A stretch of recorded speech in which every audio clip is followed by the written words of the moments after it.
Bienvenue à toutes et tous pour cet après-midi de clôture de la première phase du projet Petits mots, grandes histoires.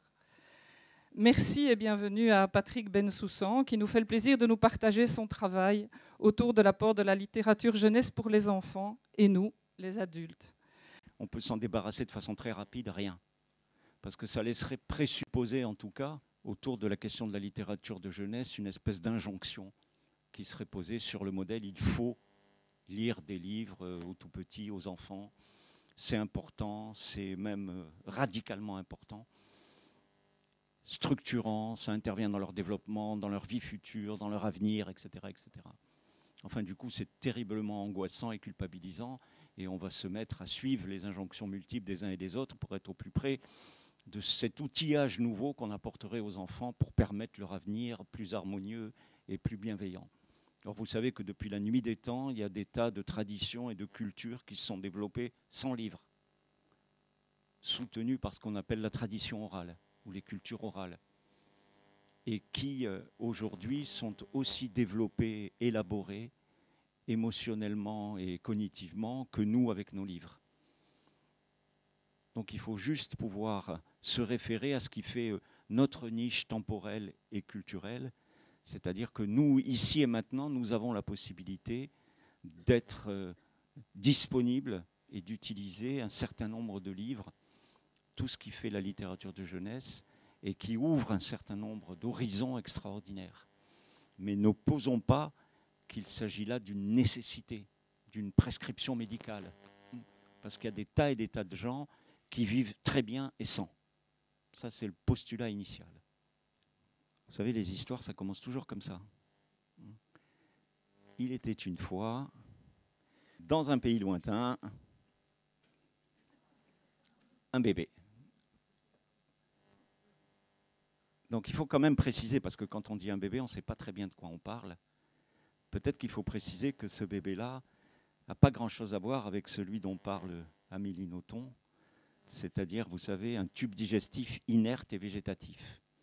Pourtant, vous savez que pendant des décennies et décennies, c'est ainsi qu'on a pensé le tout petit. Regardez ce que disait René Zazot, qui était un grand psychologue du développement dans les années 50. Il est essentiellement une bouche vagissante et goulue. C'est-à-dire qu'en gros, le bébé était résumé simplement à ses grandes fonctions, pipi, caca et dodo, quoi. Et puis le reste, bien entendu, ce n'était pas du tout accessible pour lui. Donc vous savez que cet enfant-là, en tout cas, il a quand même été amplement modifié au cours de ces 20 ou 30 dernières années. Et ce que disait par exemple Saint-Exupéry, vous savez, autour du Petit Prince par exemple, c'était cette idée que les enfants ont en germe tout le potentiel d'un Mozart futur et que en gros c'est la société qui les avilit et qui les empêche de développer toutes leurs capacités merveilleuses. Donc ça, c'est une espèce de mythe romantique de l'enfant et de l'enfance qui vient témoigner du fait que les enfants ont toute la connaissance, et quelle connaissance la plus sublime qui soit, et qu'en fait, au fur et à mesure de leur développement, ils vont devenir de plus en plus cons, pour être, comme le disait le poète Prévert, des adultes rassis qui majusculent. Ça, c'est nous. Donc ça, c'est quand même une espèce de mythologie très très construite sur le modèle de l'idéalisation de l'enfance et du règne de l'enfance absolue. Bien entendu, quand on pense à cette idéologie de l'enfance merveilleuse, c'est toujours un enfant extraordinaire qu'on a en tête. C'est-à-dire qu'un enfant extraordinairement compétent, qui est surdoué, qui sait tout, qui peut tout faire. Regardez toutes les publications depuis ces 20 dernières années autour du nourrisson et du nouveau-né, où à longueur de temps, on développe cette assurance des compétences qui sont tout le temps renouvelées aujourd'hui de ce qu'est un tout petit enfant. Donc voilà, le postulat, c'est que nous sommes rentrés aujourd'hui dans l'ère non plus du pipi caca dodo, mais de l'enfant roi, de l'enfant qui est le champion en toute catégorie de la création, qui sait et qui peut incroyablement de choses. Ça crée quand même un poids assez important sur les parents et sur les professionnels. Parce que quand il était une cire vierge quand il était incapable de pouvoir être et penser quand il était rien, une espèce de larve qui allait devoir se développer pour exister.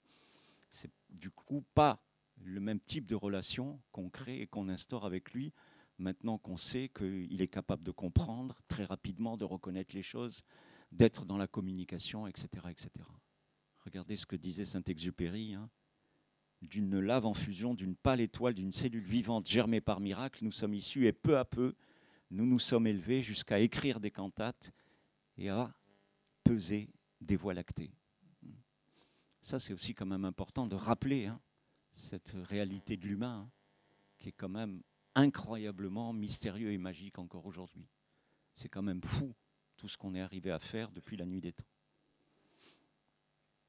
Regardez ce que disait David Cooper, qui était un grand pape de l'antipsychiatrie au siècle dernier. Il suffit pour l'instant de dire que chaque enfant est du moins en germe un artiste, un visionnaire et un révolutionnaire.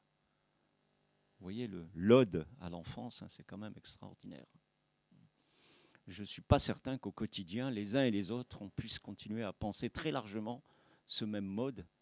Et si quelquefois on n'a pas vraiment envie de le confier à la grand-mère et d'aller faire un tour tranquille, parce qu'il commence à nous prendre la tête.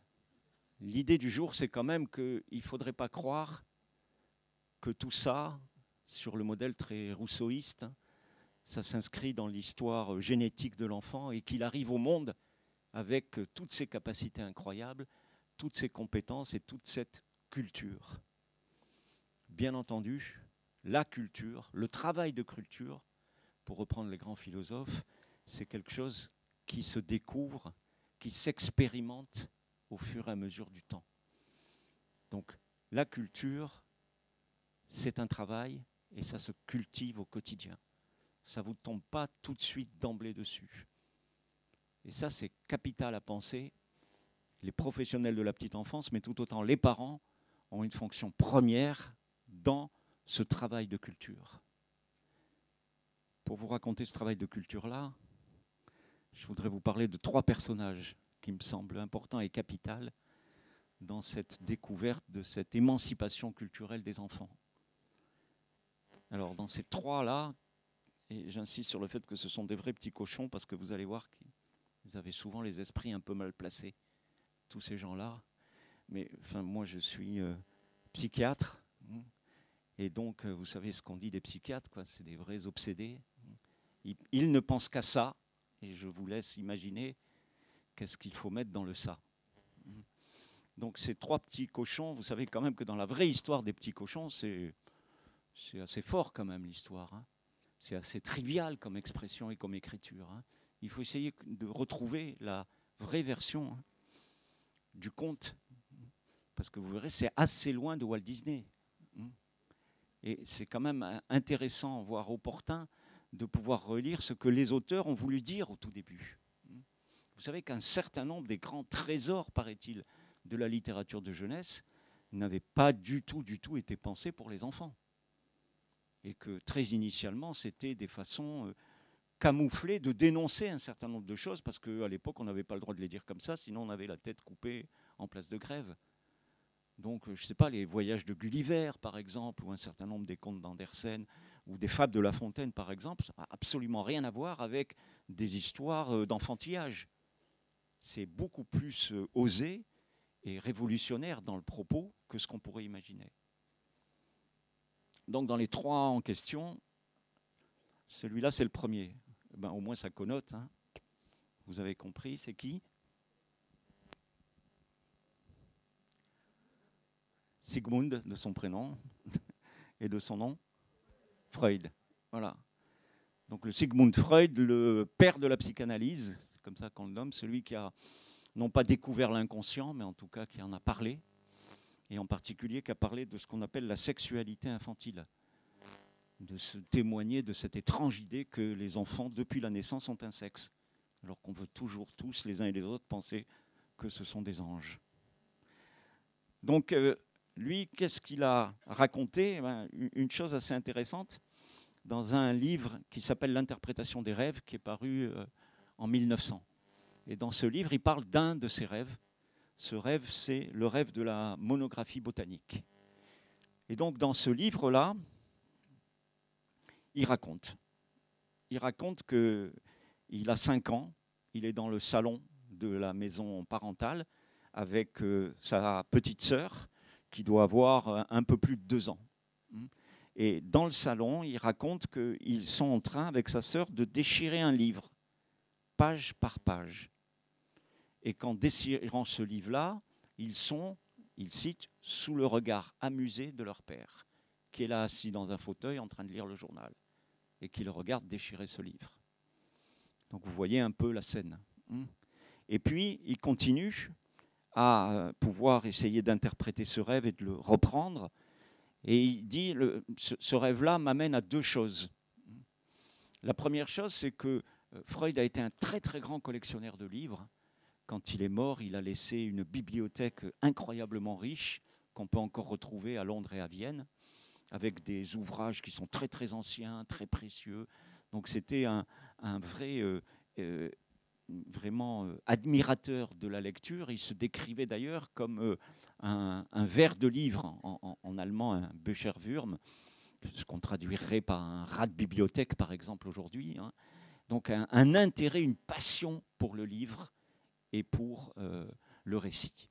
D'ailleurs, il se plaignait que quand il écrivait des livres de psychanalyse, les personnes qui lisaient les livres, eh bien, ils avaient l'impression de rentrer comme si c'était un roman.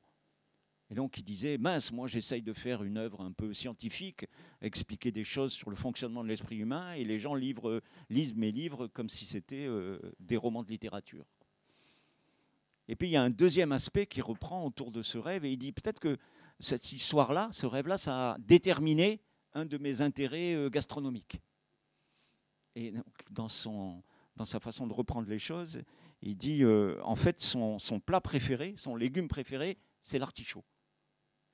Et il pense bien que c'est à partir de cette construction-là, c'est-à-dire de son amour des livres et de cette scène où il déchire feuille à feuille, page par page, le livre, que ça renvoie à cette façon-là de pouvoir manger l'artichaut en enlevant feuille par feuille pour pouvoir le manger. Donc vous voyez les liens qu'il fait par rapport à ces éléments-là. Et puis il continue aussi en disant que ce qui est fondamental dans cette histoire-là, c'est le regard amusé de son père. Alors imaginez quand même aujourd'hui que vous avez 5 ans, vous êtes avec votre petite sœur de 2 ans et demi, vous êtes dans le salon et vous déchirez un bouquin. Vous savez qu'il y a des exégètes qui ont cherché, qui ont fait des études pour savoir quel était le livre que Freud était en train de déchirer. Et alors il y a 2 théories aujourd'hui. C'est, est-ce que c'était la Bible familiale ? Donc Freud, vous savez, était une famille de religieux juifs, son grand-père était rabbin, etc. Donc l'idée de, quand même, vous imaginez le truc, sous l'œil amusé du père, inscrit dans cette tradition, en train de déchirer page par page la Bible. Il faut le faire quand même. Ou bien l'autre idée, c'était un livre qui était un beau livre sur l'Antiquité, en particulier en Égypte. Donc voilà. On hésite pour savoir un de ces 2 livres-là. Mais bref, imaginez soit un livre qui est inscrit dans la tradition familiale, la Bible, soit un beau livre dans la maison, et vous avez le fiston qui est là, au salon, en train de déchirer le livre comme ça, et vous souriez, et vous le laissez déchirer le livre. Qui c'est qui ferait ça ? Non, allez-y, levez la main. Qui ?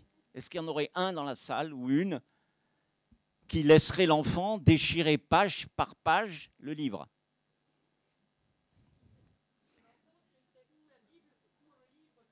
En plus, bien sûr, c'est pas n'importe quel livre. Non, il est fou le mec, on est d'accord. Il n'était pas là, il n'est pas présent ce père-là. Et pourtant, regardez toutes les discussions qu'on a eues aujourd'hui et que j'ai eues hier tout autant sur les livres et les tout-petits. Déchirer les livres, abîmer les livres, etc. Regardez ce que ce père-là permettait d'instituer. Ce que dit Freud, c'est que ce que ce père lui a permis, ça a été capital dans son engagement dans les livres. Que ce père lui permette de déchirer un livre sans réprobation, sans négation, sans dire c'est pas possible, c'est ce qui lui a permis autant d'investir les livres et les livres précieux plus tard. Essayez juste maintenant, à partir de la semaine prochaine, dans vos pratiques du quotidien, de vous dire ça. que peut-être si vous n'avez pas un mouvement à l'égard de l'enfant qui est en train de déchirer le livre, peut-être que cet enfant-là, ça va être un futur bibliothécaire incroyable, parce que vous l'avez autorisé à déchirer. Regardez la perversion de Bensoussan. L'idée, c'est quand même laisser les enfants déchirer les livres. C'est ça. Parce que, et en particulier pour les tout petits, leur première façon de rentrer dans le livre, c'est de le bouffer, de le lécher, de le sucer, de l'écorner et de le déchirer. Et que ça, c'est structurel. C'est une nécessité vitale. C'est comme ça que les enfants font et se développent. S'ils ne font pas ça, il faut les amener chez le pédopsie. Donc s'ils font ça, c'est normal. Donc ça veut dire que si vous ouvrez la porte des livres dans vos structures d'accueil, il faut aussi ouvrir le budget renouvellement. Et que ça, c'est capital. Que si vous n'avez pas le budget renouvellement, il vaut mieux que les livres ne rentrent pas. Parce que sinon, vous allez passer votre temps à dire non, faut pas, fais attention, c'est précieux, enfin, etc. Vous posez des interdits constants sur la rencontre avec le livre. Et les enfants, ils intègrent les interdits très rapidement. Donc très vite, il va dire ah non, il ne faut pas. Et il va beaucoup moins être explorateur, créateur et aller vers le livre. Je parle des enfants petits, première année de vie. Donc quand on dit qu'il faut faciliter l'accessibilité, il faut mettre des livres partout dans l'environnement, etc., gardez aussi en tête ça. Que ça veut dire aussi qu'il va falloir les autoriser à accéder aux livres de toutes les façons qui vont être la leur à ce moment-là. Peut-être ils vont s'en servir comme chapeau, peut-être pour faire un mur autour d'eux, peut-être des tas de choses qui ne correspondent pas exactement à la façon que vous avez de le penser. D'accord ?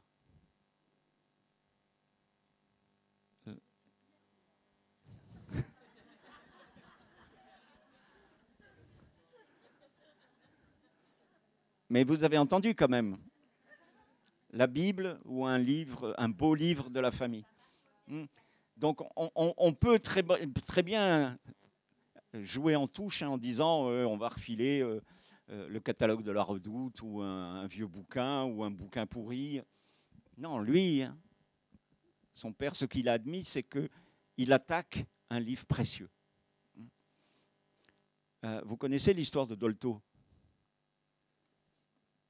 Dolto, elle est convoquée par la maîtresse et la directrice d'école de sa fille.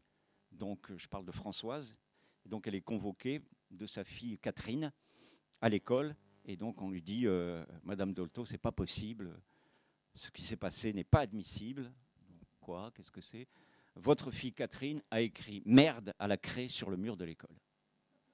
Elle a 5 ans et demi. Et donc, la mère Dolto, qu'est-ce qu'elle fait ? À ce moment précis, elle fait « Bravo ma fille, tu sais écrire !» Consternation du milieu enseignant, vous imaginez le truc, qui n'en reviennent pas. Aujourd'hui, il y aurait plainte parce qu'elle déconsidère, elle dérespecte le symbole de... Enfin bref. Et puis, elle part avec sa fille. Elle rentre à la maison. Sur le chemin de la maison, elle s'arrête dans un tabac, librairie, comme il y avait à l'époque. Ça, on est dans les années 50. Et elle rentre et elle achète un cahier à sa fille. Et elle donne le cahier à sa fille en lui disant « Tiens, ma chérie, basta, c'est tout. » Donc, même chose que le livre avec Freud, là. Qui d'entre vous, convoqué à l'école par la directrice et l'instit pour je ne sais trop quelle insanité de votre enfant, se mettrait à applaudir et à dire bravo, tu sais écrire, qui aurait le comportement de la vieille Dolto? Je suis sûr, personne. Personne. On aurait la honte du siècle, on serait là, oh vraiment, mais qu'est-ce que tu as fait? C'est pas bien, enfin la totale, quoi. Et regardez ce qu'elle fait. Elle ne dit rien à sa fille. Elle ne lui dit pas, c'est pas bien ce que tu as fait, il faut pas, etc. Elle lui achète un cahier. Ça s'appelle un acte parlant. savez, on a dit, Dolto, elle disait toutes les paroles, il faut toujours tout expliquer à l'enfant, etc., etc. Elle n'explique rien. Mais par cet achat-là, et en donnant ce cahier à son enfant, elle lui dit, maintenant tu sais écrire, eh bien regarde, c'est là, dans un cahier qu'on écrit. Elle ne lui dit pas ça, hein. Elle lui donne le cahier, c'est tout. Et la gamine, elle a compris. Elle lui a pas dit, c'est pas bien ce que tu as fait, faut pas le faire, ne recommence jamais, tu vas être puni. Aucun de ces mots-là. Mais elle assume la réalité de cet acte, et plus encore, elle lui montre comment il va falloir qu'elle pratique dorénavant. Et que c'est génial et qu'il faut qu'elle continue à écrire, mais plus sur les murs des écoles, dans le cahier. Ça s'appelle parentalité positive aujourd'hui, ou quelque chose comme ça. C'est-à-dire que ce qui compte, c'est la question de l'encouragement. Avant de commencer à dire non et c'est pas bien. C'est-à-dire qu'avant de fixer des limites et de poser des interdits aux enfants, il faut leur avoir dit oui. Si vous dites non et que vous n'avez pas dit oui avant, ça ne marche pas. Donc avant d'expliciter la rencontre avec le livre, de poser le cadre, etc., il faut admettre un certain nombre de choses, qui sont ceux-là. Le potentiel destructeur des enfants, l'attaque contre le cadre, contre les livres, etc. Mais ça veut dire aussi se lever quand on est assis en train d'écouter une histoire ou une lecture. Ça veut dire faire autre chose, alors qu'on est censé être attentif au réel de ce qui est en train de se dire. Enfin, toutes ces situations dont on imaginerait qu'elles sont divergentes, ou qu'elles ne correspondent pas au cadre de ce qu'on souhaiterait. Un enfant bienveillant, attentif, intéressé, captivé par le réel de ce qu'on propose. Il faut aussi se méfier de cela d'ailleurs. Hein. Faites une liste des enfants envoyés chez le pédopsie. Hein. Donc ceux qui sont beaucoup trop attentifs, émerveillés à vos productions, ne pensez pas que ce sont des merveilleux et bons enfants. Peut-être que c'est plus compliqué que ça. D'accord ? Donc ça, c'est M. Freud. Le deuxième ?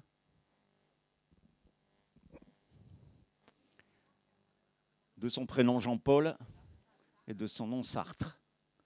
Écrivain. Et donc, en particulier pour un des livres qui est un roman autobiographique qui raconte certains des éléments de sa vie, et en particulier de son enfance. Les mots.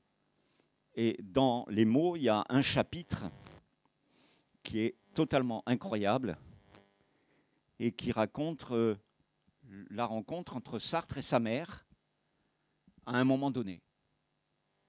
Que veux-tu que je te lise, mon chéri ? Les fées, donc les fées, hein, vous l'avez vu, c'est le conte. Vous connaissez ce conte ? Non ? Bon, facile, vous allez le retrouver. Il fait juste quelques pages, hein. Et c'est, vous savez, ce conte où la fille se promène dans la campagne parce qu'elle est envoyée par sa vilaine marâtre, bien entendu, chercher de l'eau. Et elle va chercher de l'eau, elle tombe sur une espèce de vieille qui lui dit « Oh, fais quelque chose pour moi ». Et donc la fille, elle fait tout de suite pour cette vieille. Elle rentre et à partir de là, de sa bouche, ce ne sont que des pierres précieuses et des émeraudes, et etc., qui sortent à chaque parole qu'elle émet, pour renvoyer avec la question de l'oralité. Et du coup, la vieille marâtre dit « Oh, vous savez, comment ça s'est arrivé ?» et tout. Elle raconte le truc. Et donc, elle envoie ses deux filles pour aller aussi chercher de l'eau, en espérant qu'elle tombe sur... Et donc, la vieille se transforme à ce moment-là, parce que bien sûr, c'est une fée. Et les deux sœurs tombent sur une espèce de truc... qui lui demande quelque chose, elle te dit non mais casse-toi, vieille machin et tout, et elle rentre à la maison et elle crache des vipères, des cailloux et des trucs comme ça de leur bouche, quoi. Donc voilà, ça c'est le modèle du conte. Et donc, qu'est-ce que tu veux que je te lise, mon chéri ? Les faits, cette histoire m'était familière. Ma mère me l'a racontait souvent quand elle me débarbouillait en s'interrompant pour me frictionner à l'eau de Cologne pour ramasser sous la baignoire le savon qui lui avait glissé des mains. Et j'écoutais distraitement le récit trop connu. Je n'avais Dieu que pour Anne-Marie. Ça, c'est le prénom de sa mère. Cette jeune fille de tous mes matins. Je n'avais d'oreille que pour sa voix troublée par la servitude. Je me plaisais à ses phrases inachevées, à ses mots toujours en retard, à sa brusque assurance vivement défaite et qui se tournait en déroute pour disparaître dans un effilochement mélodieux et se recomposer après un silence. L'histoire, ça venait par-dessus le marché. C'était le lien de ces soliloques. Tout le temps qu'elle parlait, nous étions seuls et clandestins, loin des hommes, des dieux et des prêtres. 2 biches au bois, avec ces autres biches, les fées. Je n'arrivais pas à croire qu'on eût composé tout un livre pour y figurer cet épisode de notre vie profane qui sentait le savon et l'eau de Cologne. Donc cette scène, il a moins de 5 ans quand il raconte ça. Alors bon, c'est mignon, il a 5 ans, mais bon, si vous lisez quand même le truc un peu, d'abord il l'appelle par son prénom, Anne-Marie, sa maman, vous savez qu'elle était très jeune, la maman de Sartre. Hein. Et puis cette jeune fille, je n'avais d'oreille que pour sa voix troublée, etc., etc. Et puis ça continue sur le modèle de, vous savez, on était seul au monde, loin des hommes, donc il ne dit pas loin de mon père, mais l'esprit c'est ça quand même. Hein. Donc on est tous les deux, tout seuls, sous la douche. Donc c'est quand même un moment chaud, c'est le moins qu'on puisse dire. Hein. Et regardez la capacité des enfants. Je n'arrivais pas à croire qu'on eût composé tout un livre pour y figurer, etc. etc. C'est-à-dire que vous ne lisez pas des livres aux enfants, hein, et en particulier aux petits-enfants. Ils rentrent dans les livres. C'est d'eux dont il s'agit. Là, il se dit, mais comment est-ce que les faits, ça raconte notre histoire, quoi ? C'est pas, il y a un truc pas possible là-dedans. C'est pas une histoire qui est extérieure, c'est pas quelque chose qui est convoqué, qui est une narration écrite par un auteur, illustrée, etc. Ça parle d'eux. Et ça, c'est tout le temps quelque chose de capital, quoi. C'est leur histoire. Et que vous venez avec un livre pour proposer une histoire, une narration, etc., mais en fait, les enfants, ils entendent que vous leur parlez d'eux. C'est important aussi de le penser comme ça. Hein. Les livres ne sont jamais extérieurs aux enfants. À partir du moment où vous amenez un livre et où vous proposez un livre à un enfant, il rentre dans l'histoire, il rentre dans le livre, il fait partie du livre. C'est pour ça que c'est difficile après de se séparer du livre. Ce n'est pas une fois qu'on l'a fermé, on n'est plus là. Hein. On garde encore tout ce qui fait la magie de la rencontre avec le livre. Et regardez ce qu'il dit là. Lui, il dit, de façon explicite, l'histoire, ça venait par-dessus le marché.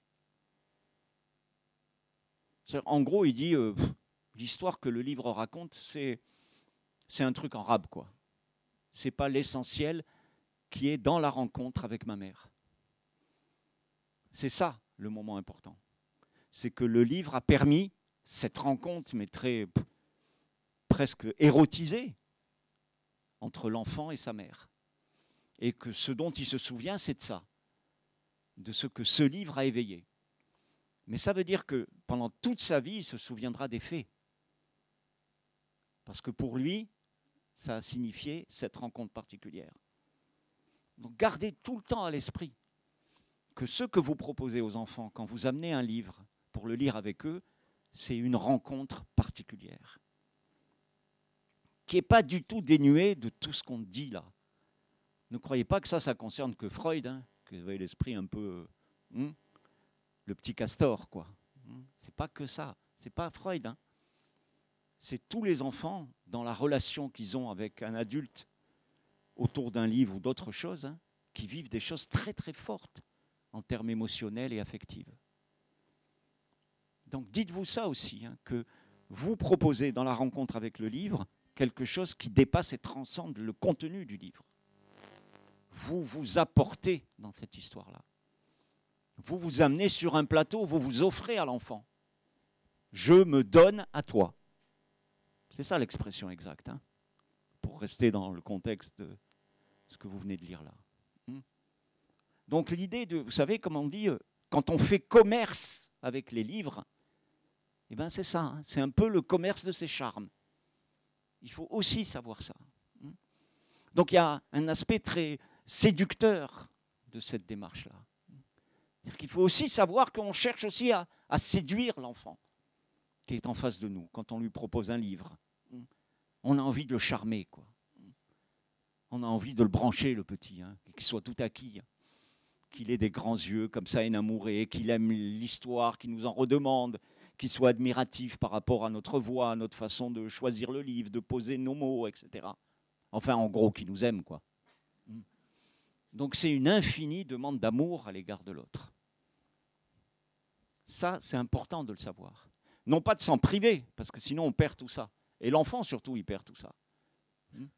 Et que plus tard, dans son envie de redécouvrir de nouveaux livres et de s'investir dans de nouvelles lectures, c'est aussi parce qu'il y a eu ça au début. C'est-à-dire le collet serré que le livre permet entre l'enfant et l'adulte. Le livre est là, à la fois pour permettre de se rapprocher et pour permettre la séparation. Mais c'est fondamental de penser que le livre est une façon de se rapprocher de l'autre. On parle toujours des petits-enfants, hein, dans ce fait que ce n'est pas le moment où ils sont autonomes, ils peuvent partir, prendre un livre et aller le lire dans un coin. On parle du temps d'avant, où ils ont besoin d'un tiers, d'un adulte, pour amener le livre, pour lire avec lui ou avec elle. Et donc ce lui ou ce elle est aussi capital à ce moment-là que le livre qui va être lu. C'est pour ça qu'on peut être dans le club de déchoupisation du monde, en disant ce genre de truc, ben on le jette, quoi. Et puis dans le même temps, quand je dis ça, on peut aussi entendre que d'une certaine façon, on s'en tape. Ce n'est pas important. Ce qui est important, c'est ce qui se passe entre le lecteur, le livre et l'enfant. Et que les faits par exemple, les belles expériences, parce que c'est du pipeau quand tu dis on se fout du texte, quand on sait que c'est l'histoire des faits. Et que l'histoire des faits, c'est quand même toute une construction autour de l'oralité, des belles choses qui sortent de la bouche, et des richesses qu'on porte en soi quand on est proche de l'autre, et quand on est attentif aux autres. Donc ce n'est pas anodin que ça soit ce texte-là dont ils se souviennent. Peut-être que si ça avait été le choupi du coin, ils ne s'en seraient jamais souvenus, et on aurait perdu ces phrases extraordinaires de la littérature. Donc peut-être qu'il faut un support quand même, qui soit un peu beau, pour permettre de belles choses par la suite ou de beaux ressentis. Mais ça évacue pas le fait que même quand on a des choses très moyennement belles, on peut peut-être arriver à des ressentis et des éprouvés entre les enfants et le lecteur qui sont aussi importants ou aussi intenses que ce qu'on dit là. Donc le résumé de tout ça, hein, c'est le besoin primaire, premier de l'enfant, au début de sa vie, d'être touché, dans tous les sens du terme. Autant au niveau de ce qui concerne la question du portage, par exemple. Aujourd'hui, on reparle des massages et du corps à corps, de toutes ces choses-là qui sont capitales dans le développement de l'enfant. La présence physique et charnelle d'un autre auprès de lui. Ça, c'est vraiment quelque chose d'important. Donc vraiment, mais ne résistez pas à prendre les enfants dans vos bras, à les cajoler, à les bercer, à leur faire des caresses, etc., etc. Alors que pendant tout un temps, on a dit aux professionnels, pas touche l'enfant, quoi. Reste à distance. Plus tu le prends dans les bras, plus il va t'en faire voir, etc., quoi. Style, les enfants qui pleurent, est-ce qu'il faut que je les prenne dans les bras ou pas? Non, laisse-le chialer dans son coin, il va faire un tour. C'est d'une cruauté innommable, ce genre de truc. Et il faut seulement maintenant qu'on commence à dire que, ben, bien sûr, il faut... Enfin, je ne sais pas, la moindre des choses, c'est de le prendre, quoi. Il chiale au milieu de la nuit, est-ce que je me lève pour aller le consoler ou le rassurer, ou est-ce que je le laisse chialer pendant combien de temps d'ailleurs? 5 minutes, 10 minutes, un quart d'heure? Enfin, c'est aberrant tout ça. C'est aberrant. Donc de l'importance du rapport comme ça, très physique à l'enfant, hein. Et le livre avec le tout petit permet ça, hein, puisque quand vous êtes en train de lire un livre avec un tout petit, immanquablement, ce tout petit, il est contre vous. Il est collé à vous. Donc il y a une proximité physique qui est très majeure dans cette histoire-là. Donc vous voyez que cette idée d'être touché, hein, c'est être touché par la personne qui est en situation, que ce soit la mère, que ce soit le père, que ce soit le professionnel, le lecteur, hein, et que ce qui se passe là, c'est aussi dans le modèle de ça nous touche quand on dit les uns et les autres, hein, quand on est touché par quelque chose. Hein. Et on voit que tout ça, c'est en lien. que tout ça, c'est comme si c'était dans une succession temporelle et que quand on a été beaucoup touché, mais physiquement, hein, dans notre première enfance, eh ben, on est plus facilement touché par les grandes choses de la vie. Et ça, c'est capital. Hein. C'est pas créer de l'émotion, de l'émotionnalité ou de l'émotivité chez les enfants et en faire des lavettes. C'est pas ça du tout le truc. Hein. Mais que quand on a investi ce rapport à l'autre, touchant, c'est-à-dire sensoriellement, affectivement, on est beaucoup plus ouvert aux autres. On est beaucoup plus capable d'aller vers les autres et de tolérer les autres. Les enfants qui n'ont pas été touchés, ils se créent des espèces de carapaces et ils se protègent des autres. Donc du coup, ils ne vont pas vers eux. Ils sont pleins de retenue, ils sont pleins de réserve. Ils sont en danger quand les autres sont près d'eux. Alors que ceux qui ont été beaucoup touchés, ben, ils sont sans arrêt à aller chercher à toucher les autres autour, quoi. C'est-à-dire que c'est plus intéressant une société qui s'inscrit dans la transmission des free hugs que dans une société qui se protège parce que l'autre est dangereux. D'accord? Le troisième, donc ce n'est pas un petit cochon, mais c'est un canard parce que son prénom c'est Donald. Alors lui est hyper compliqué, totalement illisible, impraticable, etc. C'est un psychanalyste anglais du siècle dernier, mais qui a écrit une chose intéressante, hein, et il a écrit tout un travail sur ce qu'il a appelé l'appréhension de la beauté. C'est encore plus passionnant quand on voit que le livre est co-signé. Il y a deux personnes et la deuxième personne, c'est son épouse. Donc déjà, on est dans la suite de ce qu'on dit depuis tout à l'heure, la proximité, le lien, etc. Et donc, dans lui, ce qu'il développe autour de l'appréhension de la beauté, il parle de quelque chose qui est le conflit esthétique. Donc on en passe parce que c'est très compliqué. Mais dans le conflit esthétique, il dit quoi? Il dit, donc c'est une espèce de psychanalyste fou, quoi, qui est un peu un brin poète et qui est un peu à côté de la plaque, quoi, mais c'est assez joli ce qu'il raconte. Il dit qu'au moment de la naissance, le tout petit, juste là dans les moments qui vont précéder la naissance, il est pris par une énigme qui est particulièrement forte, voire insoutenable. Il se dit, mais est-ce que c'est aussi beau dehors que dedans? Et donc là, c'est un moment de doute existentiel, à savoir, est-ce que je sors pour aller voir ce qui se passe à l'extérieur? Et est-ce que je vais pouvoir à l'extérieur découvrir des choses aussi incroyables que ce que je viens de découvrir là? Ou est-ce qu'au contraire, je vais en sortant perdre toute la magie et la beauté de ce que j'ai connu là? Et donc il dit que l'entièreté de nos vies se construit sur des questionnements de cet ordre-là. C'est-à-dire qu'on est tout le temps, en fonction des relations qu'on a, de nos engagements dans le travail, d'un jour par rapport au lendemain, etc., se demander si le jour d'après sera plus beau que le jour d'avant, la personne qu'on va rencontrer sera plus belle que la personne d'avant, le travail qu'on va découvrir sera, etc., etc. Donc on est tout le temps dans une espèce de balance que lui veut penser sur le modèle esthétique, c'est-à-dire les belles choses. C'était le modèle de Carrefour Jeux Positive un peu à l'avance, quoi. Alors qu'il aurait pu être beaucoup plus pessimiste et dramatique en disant « Oh là là, est-ce que ça va être encore plus terrible demain qu'aujourd'hui ?» Non, lui, il dit « Voilà, se souvenir des belles choses. » Et donc, le premier projet de l'enfant, c'est toujours essayer de retrouver d'autres belles choses dans sa vie. Et toujours, quand il est confronté à une chose, se demander si elle est aussi belle ou moins belle que celle qu'il a vécue auparavant. Donc un effet incessant de jugement, d'évaluation entre ce que j'ai déjà vécu et ce que je vais vivre. Et un vrai projet de toujours construire du beau. C'est une dame qui s'appelle Simone Veil, vous savez, donc pas la ministre qu'on connaît en France, hein, mais une philosophe qui existait au siècle d'avant, hein, et qui est morte pendant la Shoah, et qui disait que de façon irréductible, il y a quelque chose à l'intérieur de l'homme, de l'humain, qui le pousse vers le beau. Et que ça, c'est un des moteurs de notre humanité. Donc c'est quand même terrible parce qu'elle a écrit ça dans des moments de l'histoire où on pouvait vraiment s'interroger sur le qualificatif beau, quoi. Et on pouvait au contraire pouvoir penser que c'était les horreurs les plus terribles qu'on aurait pu imaginer à travers le temps. Et pourtant, elle pose cette question-là, quoi.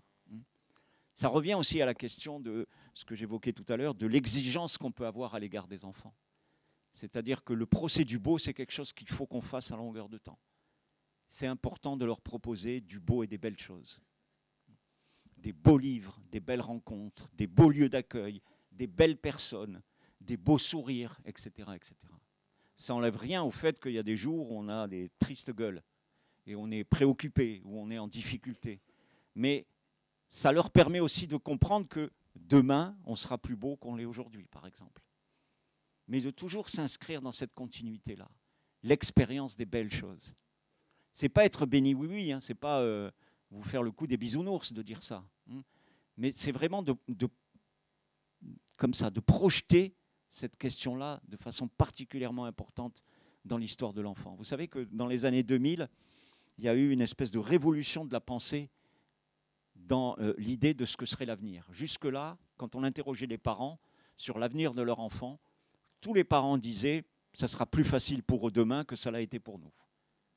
Tous les parents voyaient l'avenir de l'enfant comme étant plus riche et plus facilité que ce qu'eux avaient vécu. Donc les progrès, les sciences, les techniques, le monde, etc., la médecine, la lutte contre la pauvreté, contre l'illettrisme, tout ça, allaient permettre que leurs enfants se développent dans des meilleures conditions que celles qu'eux avaient connues, et d'autant plus les générations précédentes. Et puis dans les années 2000, 2010, il y a eu un basculement de cette question-là. Et quand vous demandez aujourd'hui aux parents comment ils pensent l'avenir de leur enfant, ils vous disent « ça sera plus difficile pour eux que ça l'a été pour nous ». Donc vous voyez, c'est une construction qui est quand même un peu noire et pleine de pessimisme, d'inquiétude formelle sur l'avenir de l'enfant. Et comment vous voulez construire un monde qui soit plein de promesses si déjà vous construisez les choses comme ça? Vous dites, mon Dieu, ça va être dur pour eux. Et la maladie, et les attentats, et le chômage, et la dérégulation climatique, etc., etc. Mon Dieu, quelle planète avons-nous construit pour ces enfants? Donc ça aussi, c'est quelque chose d'important. C'est-à-dire de permettre tout le temps que dans la rencontre, il y ait un avenir, et un avenir heureux qui puisse se formuler pour les enfants. Vous savez, donc avant les auteurs de littérature, avant les psychanalystes, les poètes, ils avaient tout dit et tout compris. Donc il n'y a pas besoin d'aller convoquer les auteurs contemporains, parce que celui-là, par exemple, qui s'appelait Baudelaire, il disait que dans les années d'enfance, tout n'est qu'expérience d'essence, impression heureuse et affection profonde. Donc il résume en 3 mots tout ce que tous les autres, là les 3 derniers que je viens d'évoquer, ont passé leur vie et leur œuvre à essayer de décliner. Expérience d'essence, impression heureuse et affection profonde. Donc il mélange l'impression heureuse de Meltzer avec l'affection profonde de Freud et les expériences sensorielles qui témoignent de ce rapport au monde qu'on retrouvait chez Sartre. Tout ça, ça fait une phrase. Donc moralité, si vous pouvez être un peu poète avec les enfants qui vous sont confiés ou vous accompagnez, ça sera beaucoup plus radical, rapide et sympathique que tout ce que vous pourriez faire à lire des psychanalystes ou de grands littérateurs. Regardez, il allait encore plus loin, le même Baudelaire. Il disait « les parfums, les couleurs et les sons se répondent ». Alors aujourd'hui, les psychologues neurodéveloppementaux, expérimentaux, parlent de la sensorialité transmodale des tout-petits, ce qui est la façon psychologique de dire ça. La sensorialité transmodale, c'est-à-dire qu'elle se retrouve dans des modalités différentes et elle traverse les différentes modalités. Donc, toutes les perceptions sont en écho. C'est-à-dire qu'un enfant peut, par exemple, ressentir les choses de, je ne sais pas, la voix, par exemple. Eh bien, il peut reconnaître dans la chanson de la voix quelque chose qui va lui faire taper du pied d'une certaine façon. Donc, il va retranscrire ce qu'il entend sur un mode corporel avec un mouvement de son corps. Et de la même façon, la lumière, par exemple, qui va, je ne sais pas, baisser d'intensité, ou les nuages qui couvrent le soleil, etc., ça peut aussi entraîner pour cet enfant une réponse dans une autre modalité, dans un autre canal sensoriel. Donc les enfants et les tout petits enfants ont cette capacité incroyable de traduire leurs ressentis sur des modes sensoriels différents. La vue, l'audition, la parole, les tensions internes, etc. Et ça, c'est aussi important dans nos capacités d'observation. C'est-à-dire qu'il faut être attentif à ce que l'enfant propose. Quand nous, on lui propose quelque chose, simplement en regardant l'enfant, on peut savoir assez rapidement comment il ressent ça. Soit parce qu'il en dit quelque chose, soit parce qu'il a la clarté de ses yeux qui sont plus vives à ce moment-là, soit parce qu'il bouge d'une certaine façon, soit parce qu'il semble plus lointain, plus en retrait, enfin, etc. Donc cette idée que le langage corporel de l'enfant, c'est sa façon à lui d'être en communication avec l'adulte et y être particulièrement attentif. Donc vous voyez cette idée que l'enfant interprète le monde sur un modèle très très exploratoire. C'est-à-dire qu'il est de façon incessante un espèce de philosophe de la vie, quoi. Dès qu'il reçoit des informations, dès qu'il vit une expérience, il l'analyse continuellement. On ne se rend pas compte du travail, j'insiste sur le mot travail, incessant des enfants dans leur première année de vie pour comprendre le monde dans lequel ils vivent. Donc il faut se débarrasser rapidement de cette espèce d'imagerie de l'enfant plaisir qui est là à accéder aux bonnes choses et qui est un peu le poussard repu du bonheur qu'on lui propose. Ce n'est pas du tout ça un enfant. Un enfant, ça travaille continuellement. Pourquoi c'est comme ça? Est-ce que c'est différent de ce que j'ai vécu hier ou avant-hier? Comment ça va être? Qu'est-ce que je peux faire pour que ça soit différent? Quel est le contrôle que je peux avoir sur... Enfin, ça n'arrête pas. C'est de la prise de tête incessante. C'est important de penser les enfants comme ça, parce que dans notre construction nostalgique, que j'évoquais en début de cette rencontre, on a l'impression que tout est simple, merveilleux, extraordinaire pour les enfants, tout est facile, ils ont tout, c'est l'omnipotence infantile, etc. T'as qu'à croire, c'est pas du tout comme ça. C'est hyper éreintant la journée d'un tout petit. Parce que ça n'arrête pas de consommer de l'énergie à la fois psychique et puis corporelle, parce que ça bouge tout le temps, parce qu'il faut aussi qu'il découvre comment ça marche un corps, comment ça bouge, quels sont les potentiels de rotation, jusqu'où ça se lève, etc., etc. Donc nous, quand on est adulte, on a totalement perdu le contact avec tout ça. On ne sait plus du tout ce que c'est. Mais lui, il est au quotidien à le découvrir en nouveauté. Ça, c'est vraiment capital de se dire ça. Ça veut dire aussi qu'il faut leur laisser un peu le temps et leur foutre la paix. Parce qu'ils ont besoin de temps pour ce travail-là. Ça veut dire que, bon, en gros, moins on fait d'activités avec eux, mieux ils se portent. Et qu'on n'est pas assujetti au productivisme le plus éhonté. Style, il faut produire avec les petits-enfants déjà des tas de choses pour leur avenir, quoi. Et qu'on ne va pas être considéré si on ne justifie pas de ce qu'on a fait avec les enfants. Débile. La question de l'effet de présence, par exemple. Quand vous êtes à réaliser une activité et que vous êtes concentré sur votre activité, où vous devez, par exemple, je ne sais pas, couper un truc ou un machin comme ça, vous êtes dans votre activité, dans votre feuille, vous n'êtes pas du tout avec les enfants qui sont autour de vous.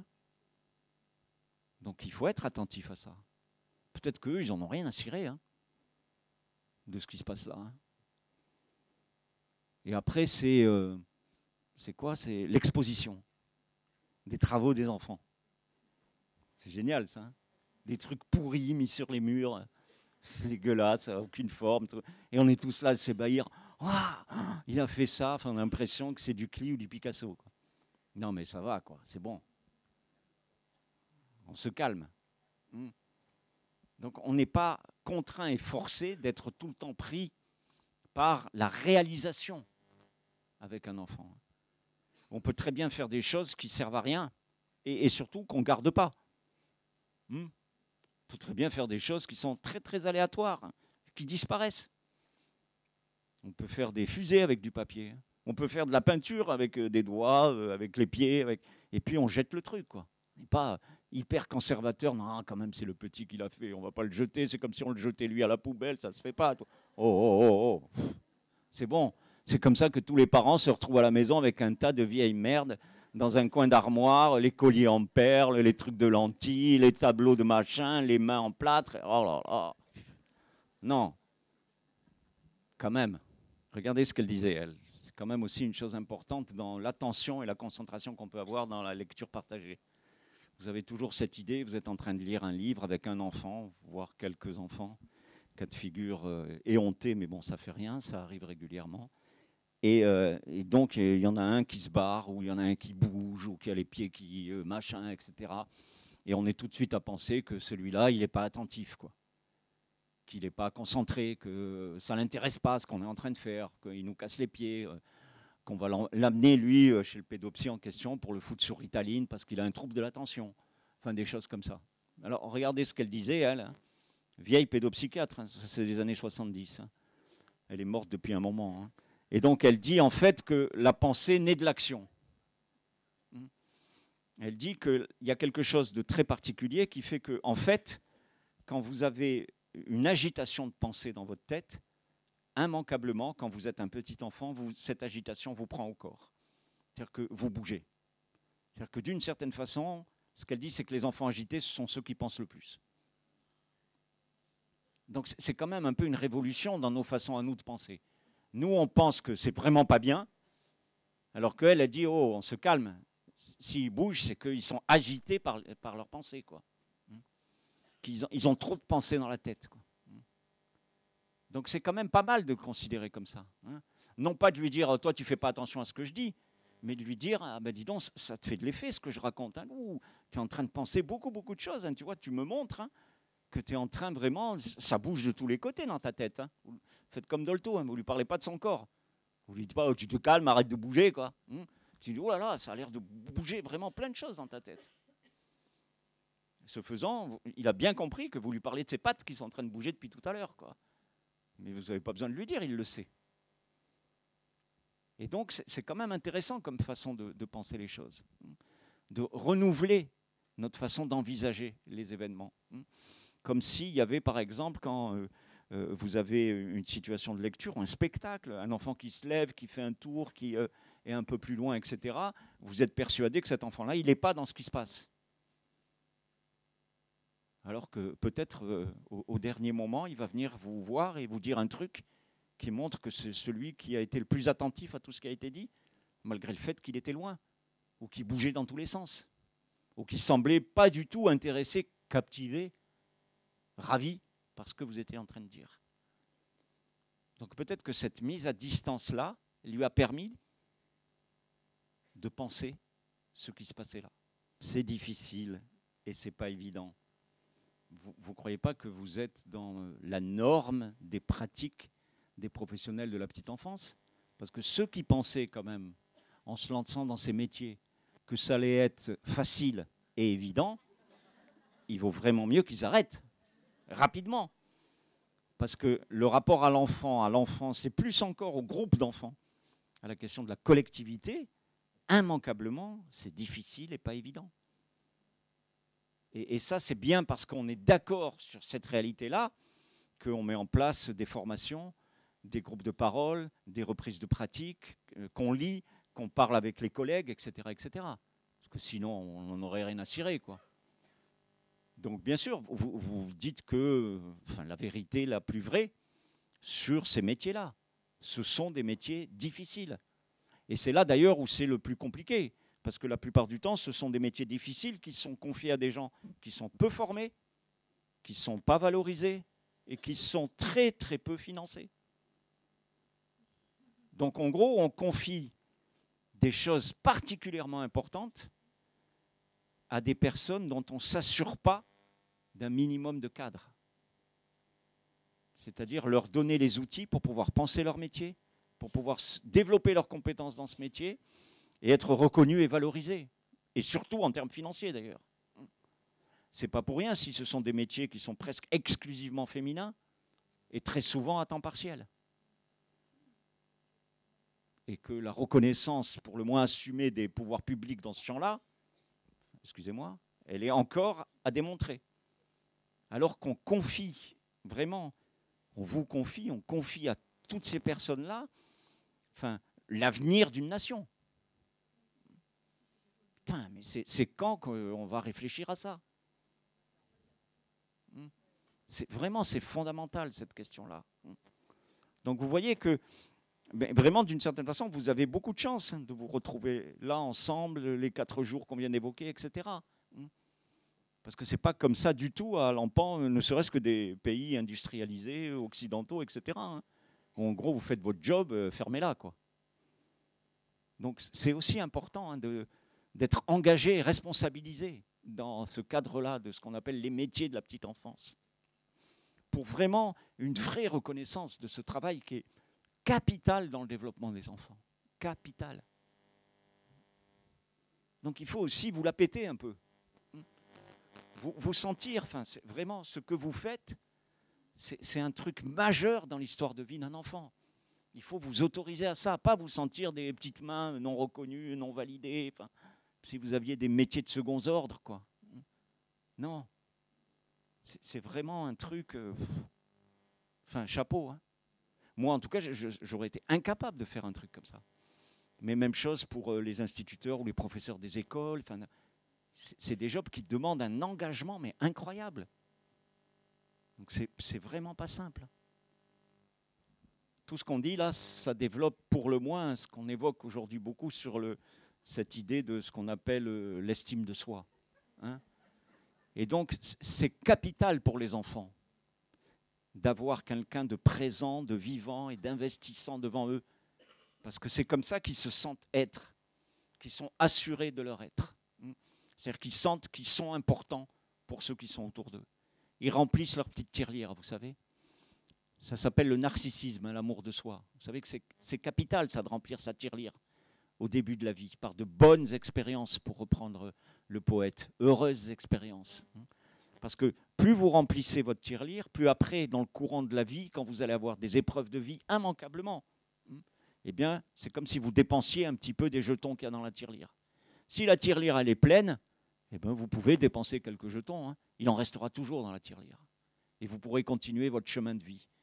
Mais si la tirelire, elle est à peu près vide, ça va être chaud, quoi. Parce qu'à un moment, il ne reste plus rien dans la tirelire. Et là, vous allez être confronté à l'épreuve, à la difficulté, à la dépression, à des moments qui ne vont pas être simples. Donc vraiment, cette assurance que plus vous favorisez les bonnes expériences avec les enfants au début de la vie et dans toutes ces premières années de vie, plus vous les rendez riches de cette vie pour plus tard. Et ça, c'est quand même capital. C'est-à-dire que c'est un placement à long terme, quoi. C'est un modèle, vous savez, comme dans le cinéma, c'est une avance sur recette. Pendant tout le temps, on disait, comment ils disaient les parents, avec ceux que je me suis sacrifié pour toi. Hein, cette idée-là, avec tout ce que j'ai fait pour toi, mais voilà, du style, tu m'en rends pas beaucoup, quoi. Mais peut-être il ne faut pas attendre à ce qu'on ait un rendu pour un donné, mais simplement de poser que c'est important et capital de donner, de s'inscrire dans ce don-là. Alors, est-ce que vous savez ce que dit le Talmud? Dans le Talmud, c'est écrit noir sur blanc. Hein. Il y a la question qui est qu'est-ce qu'un enfant? Est-ce que vous savez ce que répond le Talmud à cette question? Eh bien, le Talmud, dans sa réponse, c'est une nouvelle question. C'est-à-dire qu'à la question qu'est-ce qu'un enfant, il est répondu c'est un quoi? Point d'interrogation. C'est un qu'est-ce que c'est? C'est-à-dire que l'enfant, c'est une question. Que l'enfant en soi personnifie une question. Et ça, regardez ce que vous faites dans la vie. Quand vous êtes devant un enfant, vous êtes constamment avec des tas de questions. Vous vous questionnez sur son avenir, sur ce qui va devenir, sur qu'est-ce qui va se passer pour lui, comment ça va se passer, etc. Mais immanquablement, dans le même temps que vous vous questionnez par rapport à lui, vous vous questionnez par rapport à vous-même. Est-ce que je vais toujours être là pour lui? Est-ce que je vais pouvoir l'aider? Est-ce qu'il ne va rien m'arriver? Est-ce qu'il ne va pas y avoir de problème dans mon couple? Etc., etc. Vous savez, l'être humain, c'est un peu comme une boîte noire d'ordinateur. Quand à un moment, il y a la mémoire qui est saturée, il faut vider. Et donc, peut-être que c'est ça les histoires de l'humain. C'est que pour pouvoir faire de nouvelles expériences et de nouvelles découvertes, eh ben, peut-être qu'il faut perdre des choses de quand on était enfant. Peut-être que si on avait essentiellement un rapport au monde qui était celui qu'on avait dans notre première année de vie, on serait bien embêté quand on a 30 ans ou 40 ans. Et vous savez, donc, dans le Talmud, quand il y a cette explication-là, il est un questionnement. Après, il y a, donc ça c'est avec des points d'interrogation, et puis les points d'interrogation s'arrêtent, et à un moment, il y a une réponse comme ça, affirmative.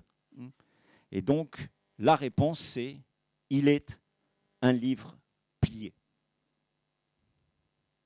Donc c'est quand même assez extraordinaire de voir convoquer dans des écrits qui sont millénaires l'idée du lien entre l'enfant et le livre. C'est-à-dire que l'enfant en soi est un livre. Mais pas n'importe quel livre. Il y a écrit plié. Vous savez, on dit dans les plis du livre. Et le livre, c'est quand même assez remarquable par le fait qu'il y a une couverture, il y a des pages à l'intérieur, et puis il y a une autre couverture, et qu'on est inscrit dans quelque chose qui s'ouvre, qui se déroule et qui se referme. Et que, immanquablement, ça renvoie à l'histoire de la vie. Une espèce d'allégorie de la vie. Un livre, vous l'ouvrez comme une naissance, vous passez des jours, des mois, des années à tourner les pages, et puis il y a un moment où vous tournez la dernière page, et le livre est fini. Et vous, vous êtes mort. Et donc, il y a quand même quelque chose là qu'on retrouve dans cette idée même du pli du livre qui est constitutif de notre engagement dans la vie. Et que ce n'est pas pour rien si à un moment de l'histoire, on est passé des rouleaux, vous savez, au début, on écrivait sur des rouleaux. On écrivait sur des ardoises, des papyrus, des ardoises de cire. Et il a fallu tout un temps pour qu'on s'inscrive dans cette histoire de la pliure du livre.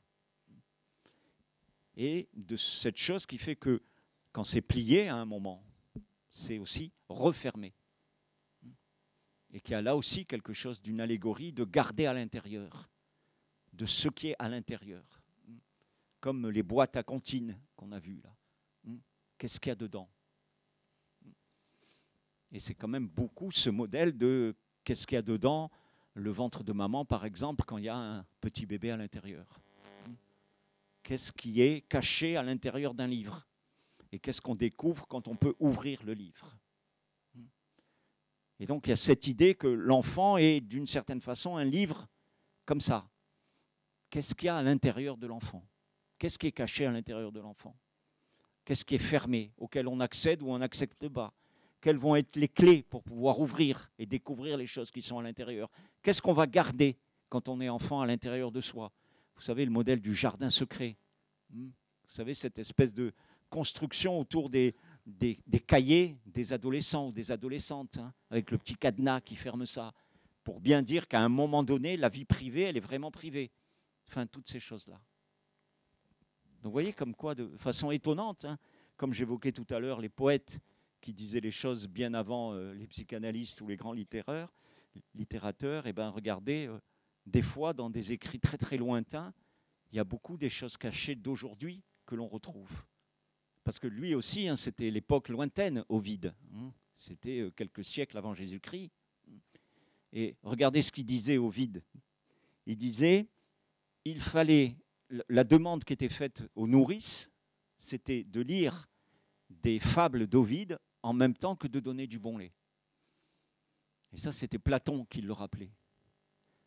Donc ça veut dire qu'il y avait conjointement cette idée que les bonnes choses qui nourrissaient les enfants, c'était le bon lait des nourrices et les bonnes paroles qui étaient trouvées dans les livres, dans les récits et dans les fables.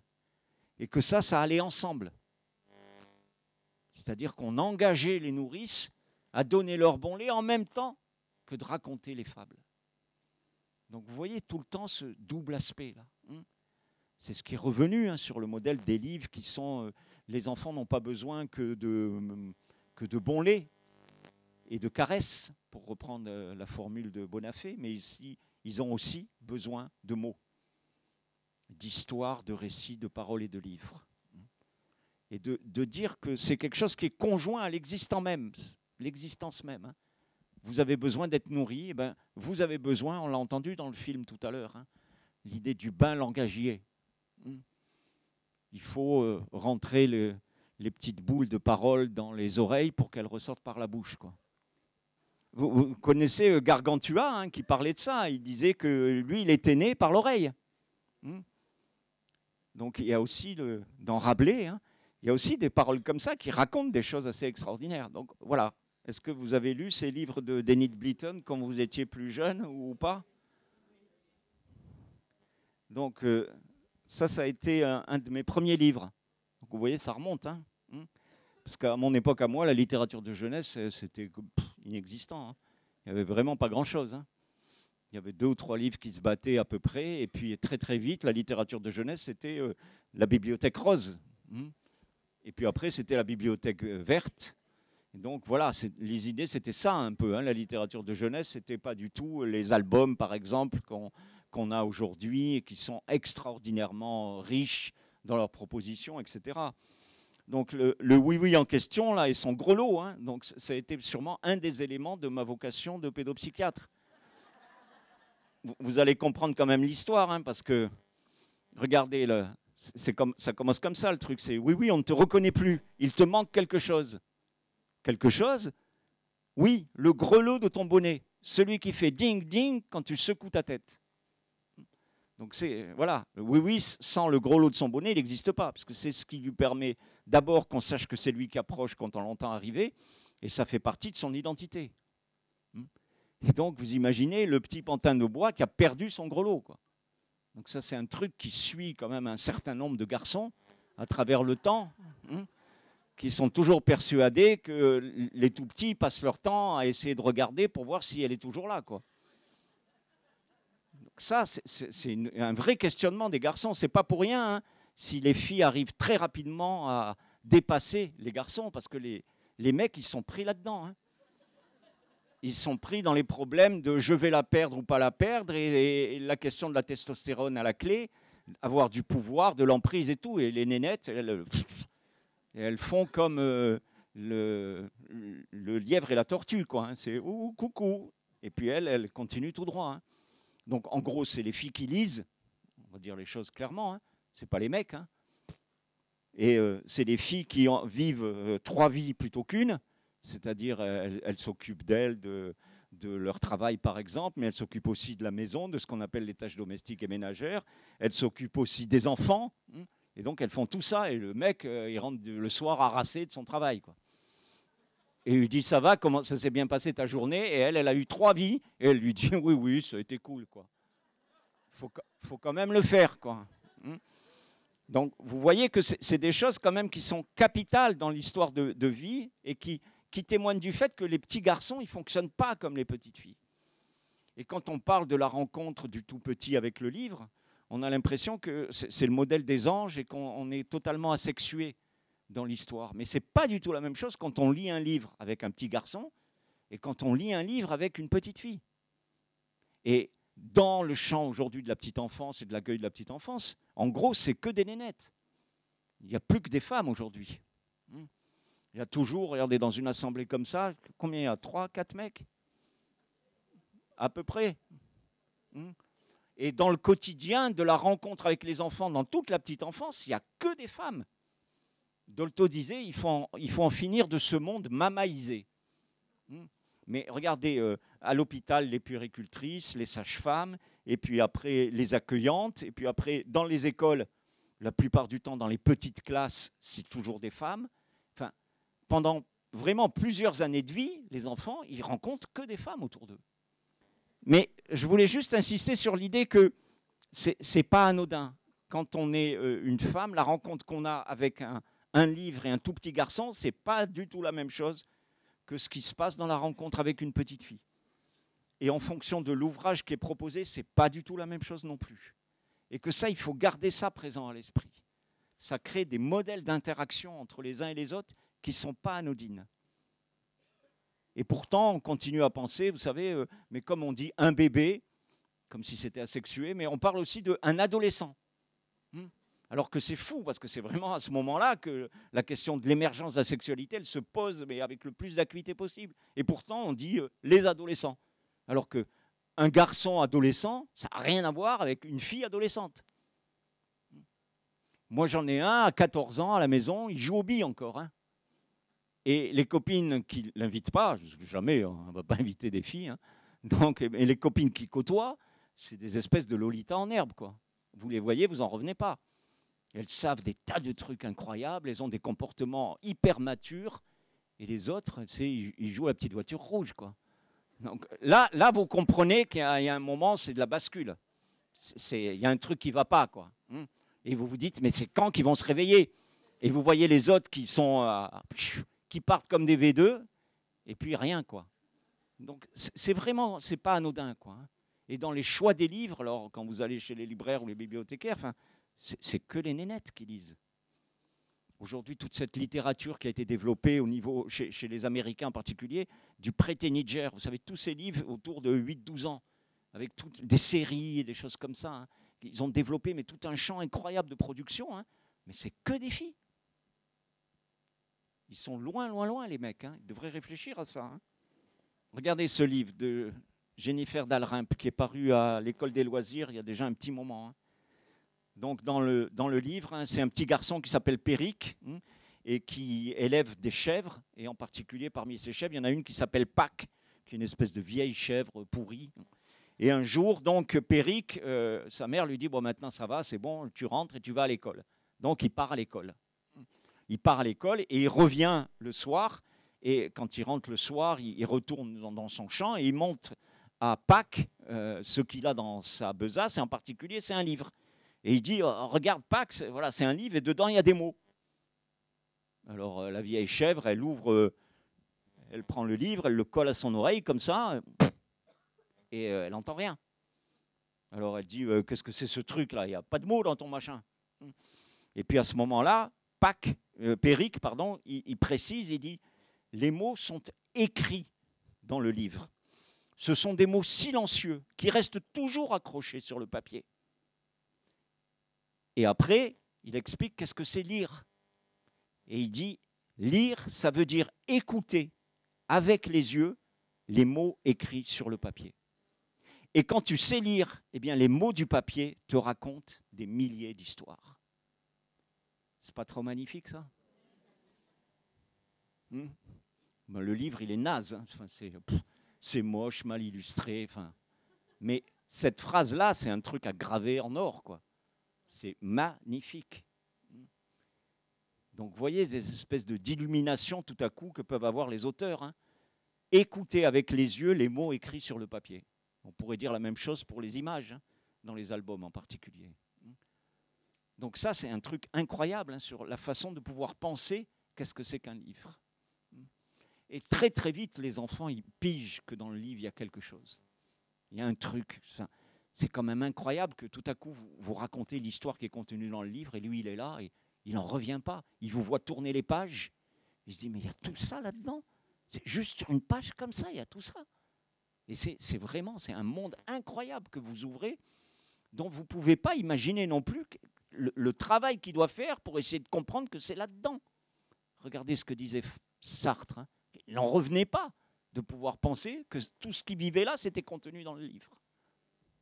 Mais dans le même temps, quand vous êtes autour de cette question-là des histoires, regardez ce monsieur-là qui s'appelait François Ruvidal, qui a été, dans les années 60, qui a totalement révolutionné la production de littérature de jeunesse hein, et qui a permis en particulier la diffusion de Max et les Maximonstres et d'un certain nombre d'ouvrages en France. Lui, ce qu'il disait en tout cas, c'est il n'y a pas d'art pour l'enfant, il y a de l'art. Il n'y a pas de graphisme pour enfants, il y a le graphisme. Il n'y a pas de couleurs pour enfants, il y a les couleurs. Il n'y a pas de littérature pour enfants. Il y a la littérature. Et en partant de ces 4 principes, on peut dire qu'un livre pour enfants est un bon livre quand il est un bon livre pour tout le monde. Et ça, c'est génial aussi. Hein. Parce que, immanquablement, vous savez que les premiers prescripteurs de livres de littérature de jeunesse, ce sont les adultes. Et que la difficulté majeure du livre de littérature de jeunesse, c'est de pouvoir être accessible à l'adulte et à l'enfant. C'est-à-dire qu'il puisse autant parler à l'adulte qu'à l'enfant.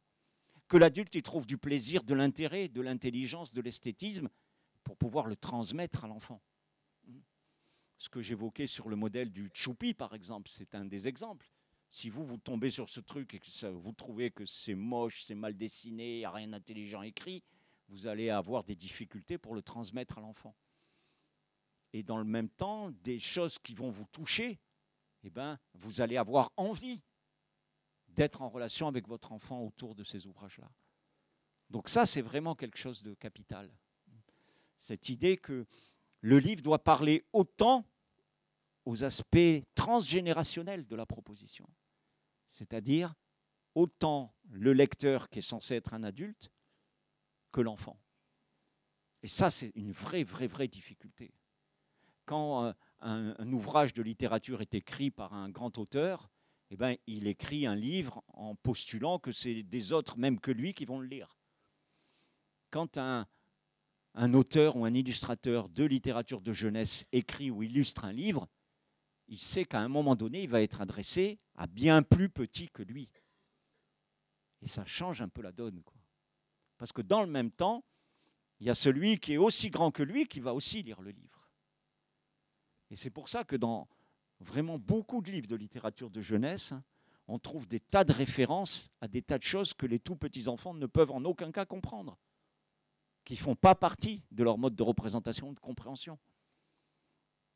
Des références, par exemple, à telle ou telle chose, événements historiques, de la peinture, je ne sais trop.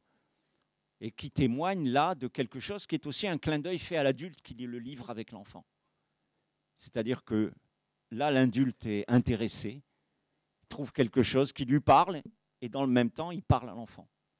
C'est pour ça que c'est extrêmement difficile de faire une œuvre dans le champ de la littérature de jeunesse. Extrêmement complexe, parce qu'il faut parler aux deux, pas que à l'enfant. Et ça, c'est vraiment pas évident. Vous savez que la Françoise dont on parlait sur la craie, hein, donc cette image magnifique que je vous ai donnée tout à l'heure, hein, de cette mère extraordinairement bienveillante à l'égard de son enfant, hein, elle a quand même aussi dit des conneries innommables.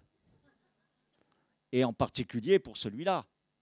Vous savez que quand Max et les Maxi-Monstres est paru, Rui Vidal avait demandé si Dolto ne pouvait pas, d'une certaine façon, préfacer, enfin présenter le livre, donner envie aux gens de le lire. Et donc, on lui envoie le livre, elle le lit. Et quand elle lit le livre, elle dit, mais catastrophe, quoi. C'est quoi ce livre? C'est honteux, c'est pas possible. Elle avait en particulier, regardez, attaqué le graphisme caractérisé par des dessins terrifiants, désir informulé, plaisir inachevé, obsession sexuelle refoulée. Et en gros, si l'enfant allait lire ce livre, elle dit, rien n'est aussi nocif pour un enfant que cette confusion des règnes. Il importe qu'un homme soit un homme et qu'un arbre soit un arbre. On a l'impression qu'elle n'a jamais été enfant quand elle dit ça. Parce qu'on sait très bien que tous les enfants du monde, ils rêvent à un moment donné qu'ils sont un oiseau, un avion, une pierre ou un arbre.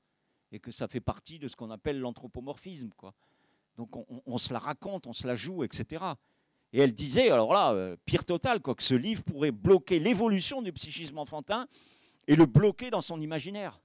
La pauvre, elle se retourne grave dans sa tombe tous les jours. Hein. Parce que vous savez que c'est le livre de la littérature de jeunesse à travers le monde. Hein, pas que chez nous. Hein. Donc c'est le livre qui a été le plus parlé, vendu, travaillé, étudié. Il y a eu le film en suivant, enfin, etc. quoi. Donc c'est un succès éternel de la littérature de jeunesse. Donc on se dit quand même, il y en a des millions et des millions qui sont gravement traumatisés si on la suit. Donc il faut aussi être attentif à des choses comme ça. Hein. Il ne faut pas quand même des fois trop s'engager par rapport à des modèles de ceux. Regardez du coup comment réagissait l'auteur de Max et les Maxi-Monstres. Il disait, Max, le héros de mon livre, décharge sa colère contre sa mère. Et il retourne au monde réel ensommeillé, affamé et en paix avec lui-même.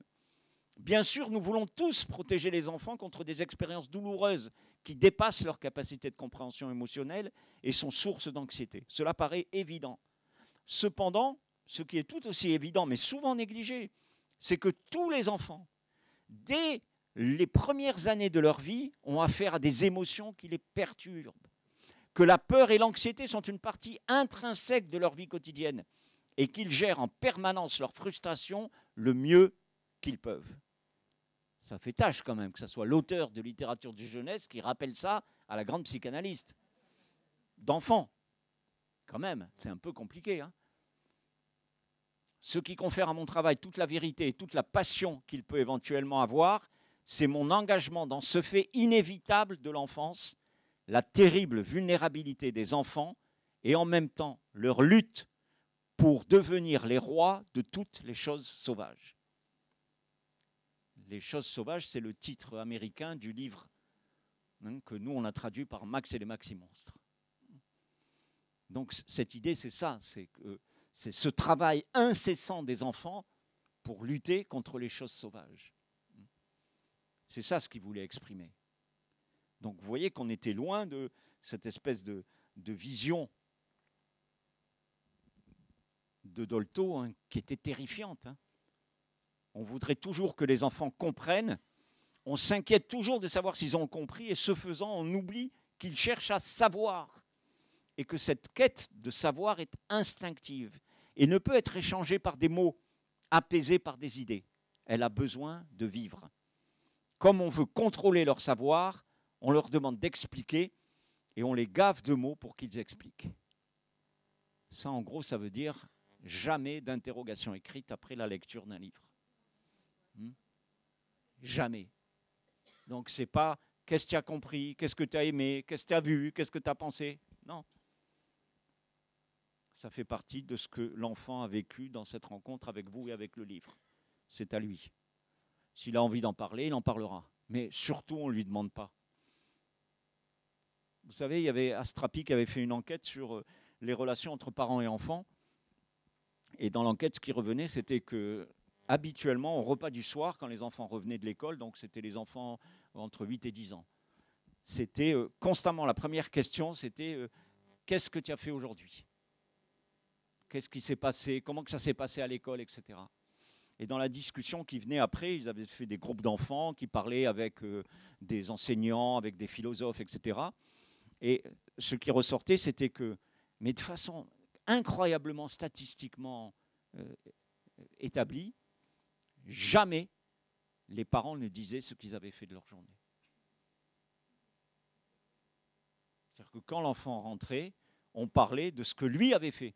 Mais jamais on disait, ah ben aujourd'hui, ça a été une journée harassante, j'ai été dans les embouteillages, je me suis pris le chaud avec mon patron, j'ai eu des histoires avec machin et trucs, j'ai vécu une rencontre amoureuse merveilleuse. On dit rien. On dit rien de ce qu'on vit aux enfants, mais par contre, eux doivent nous rendre compte de ce qu'ils ont vécu. Et que ça, c'est compliqué. Parce que les choses, elles se font dans un aller-retour incessant. C'est-à-dire que si vous donnez, je reprends la terminologie de tout à l'heure, vous aurez du rendu. C'est-à-dire que si vous parlez librement de ce que vous faites, les enfants vont se mettre à parler librement de ce qu'ils font. Et vous n'aurez pas besoin de les interroger à ce propos-là. Parce que ça fera partie simplement du modèle de l'échange. On parle de ce qu'on a vécu dans la journée. Ça, c'est vraiment capital. Et le deuxième temps, c'est parler des familles. Donc la même étude, c'était, en fait, les enfants ne savaient rien de leur famille. Leur oncle et tante, où habitaient, qui était qui, etc. etc. Je répète, 8-10 ans, donc ils sont quand même un peu grands. Mais ce qui était encore plus consternant, c'est que quand même 60% des enfants ne connaissaient pas le métier de leur père. Vous imaginez ça? Alors moi, le mien, il était un peu... bon, il disait, mon papa, il est pédo. Et donc moi, je me retirais à petits pas, comme ça, quand il parlait. Et voilà. Non, c'est rien. Mais il a mis très longtemps à pouvoir ajouter psychiatre. Pédo, ça venait beaucoup plus facilement. Donc il y a des métiers comme ça, c'est dur. Mais vraiment, plus de 60% des enfants qui ne savent pas le nom exact du métier de leurs parents. C'est quand même un truc incroyable, quoi. De pouvoir identifier. Attendez, leur adresse exacte. 8-10 ans. Allez, faites-moi dans les statistiques. Combien statistiquement d'enfants de 8-10 ans peuvent donner leur adresse exacte? C'est-à-dire le numéro de la voie, le nom de la voie, le, je sais pas, code postal par exemple, et le nom de la ville. Combien? Il y en a un dans la salle. Donc combien? Non mais je ne parle pas de vous. Dites-moi une idée statistique. Combien de pourcents? 60? 30? 20? Oh, vous êtes cruel. 8 ans quand même, 20%. Ouais. Alors? Non, l'école, ils ne savent jamais l'adresse de l'école. L'adresse de l'école, ils ne la connaissent pas. Mais par contre, oui, mais ça c'est assez édifiant. Vous leur demandez l'adresse de l'école, ils ne savent pas. La domiciliation de l'école, ils sont incapables de vous la donner. Ça, c'est presque à 100%. Donc c'est 65%. Donc vous vous rendez compte, à 8 ans, il y a quand même un certain nombre d'enfants, 35% d'enfants qui ne savent pas où ils habitent. Enfin, ils savent où ils habitent, mais ils ne savent pas l'intitulé exact de l'adresse. Donc il y a quand même des choses qui sont importantes à évoquer, à échanger.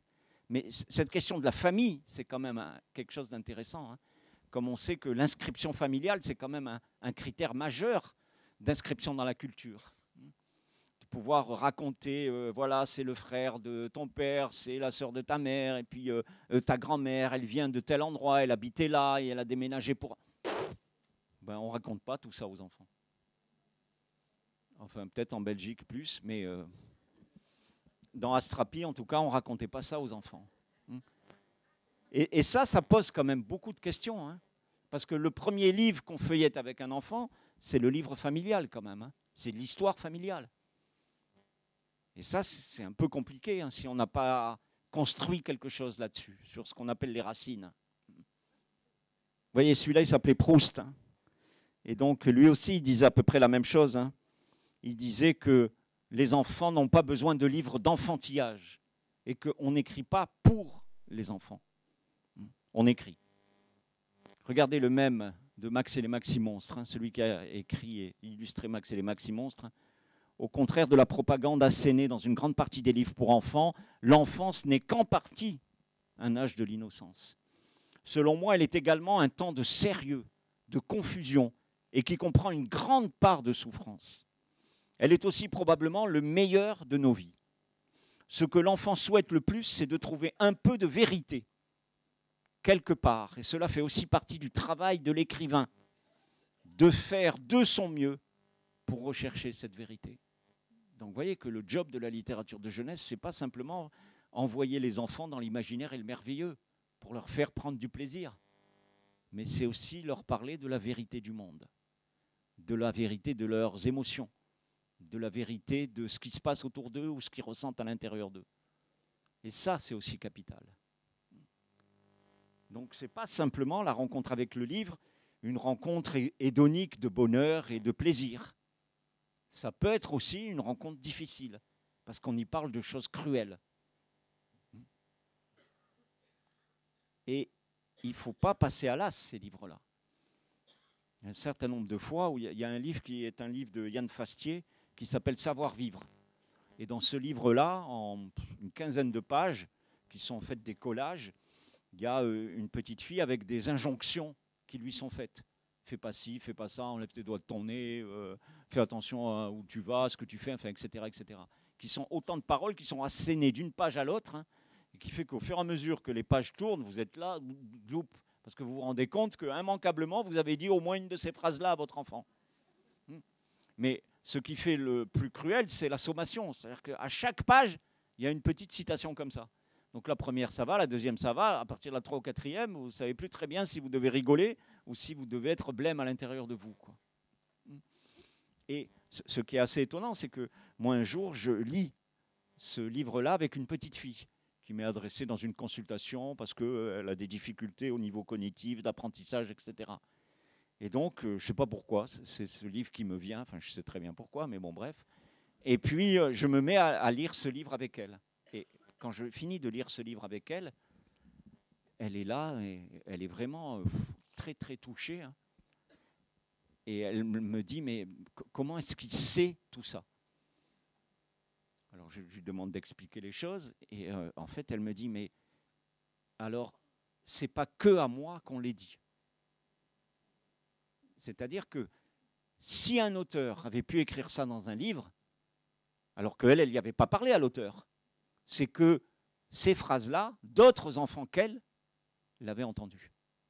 Et donc elle n'était pas, elle, seule dans une situation d'enfant maltraité. Et que ça lui a fait un baume incroyable, quoi. C'est-à-dire qu'elle partageait sa situation avec d'autres enfants dans le monde parce que quelqu'un pouvait en témoigner. Et donc ça lui a fait énormément de bien et surtout ça lui a permis de parler de ce qu'elle vivait à la maison. Donc ça a été un peu difficile, quoi. Mais c'est ce qui l'a ouvert à cette parole-là. C'est-à-dire que les livres, ils ont aussi ce pouvoir-là, à la fois de transmettre et puis aussi de parler des choses dont on ne parle pas, on ne peut pas parler, on n'a pas envie de parler. Donc il faut essayer quand même de promouvoir des livres qui parlent de tout, pas que du béni oui-oui, quoi. Pas que des choses marshmallow, chamallow, bisounours, la vie est belle, youpi, youplaboum, enfin, ça va, quoi. Si vous laissez un chien ou une fourmi livrés à eux-mêmes, ils grandiront et deviendront chiens ou fourmis. Mais si vous laissez un enfant livré à lui-même, il ne deviendra pas un être humain. Car l'humanisation est un fait culturel qui se construit. Vous participez tous de ce travail d'humanisation des enfants qui vous sont confiés. C'est-à-dire que nous ne naissons pas humains, nous le devenons. Vous aidez les petits d'hommes à devenir de grands humains. Et ça, c'est capital. C'est-à-dire que c'est une responsabilité et un engagement majeur de votre part. Ça veut dire que vous pouvez continuer à culpabiliser, hein, parce que c'est en plein au creux de cette notion-là. Ce que vous faites au quotidien, même les petites choses de rien du tout, dont vous avez l'impression qu'elles sont anodines, elles sont capitales dans le développement de l'enfant et de son humanité. Ça veut dire que ça nous oblige, en tout cas, à une vigilance permanente par rapport à ce qu'on fait au quotidien. Donc ça, il faut quand même un peu vous plomber l'après-midi. Hein. Ne croyez pas que ce que vous faites, c'est de la galéjade et que c'est léger. C'est capital dans le développement de l'enfant. Et donc, tout ce que vous faites, c'est important. Donc, faites gaffe. Faites gaffe à ce que vous faites. Ne croyez pas que c'est donné, que c'est facile, que ça coule de source. Vous devez travailler pour que ça puisse devenir. Ça veut dire que c'est un peu hard, quoi. Donc ce n'est pas un métier facile, on l'a déjà dit. Mais si vous vous engagez sur ce chemin-là, vous vous engagez aussi dans la formation continue, habituelle, répétée, pour pouvoir être forte de votre engagement auprès des enfants. Sinon, on disait tout à l'heure, changez de job. Mais vraiment, hein, vous êtes à peu près jeunes les uns et les autres, allez-y, hein, partez, faites autre chose. Parce que ce métier-là, c'est quand même une grande, grande responsabilité. Et c'est ça qui est merveilleux. C'est-à-dire que vous êtes mis à une place avec et par les enfants, avec et par la société qui vous confère cette disposition-là, qui est quand même extraordinaire. Donc profitez-en, mais le plus pleinement possible, c'est-à-dire avec le plus d'exigence possible. Donc dégagez les tchoupis des lieux d'accueil, entre autres. Un chef parle à son fils de la vie. Il lui dit que l'homme abrite en lui deux loups qui se combattent. Un loup maléfique et plein de ressentiments, et un loup profondément bon et pacifique. L'enfant demande lequel des deux finit par gagner. Et le père lui répond, celui que tu nourris. D'accord ? Nourrissez votre loup bienveillant et pacifique. Merci de votre attention.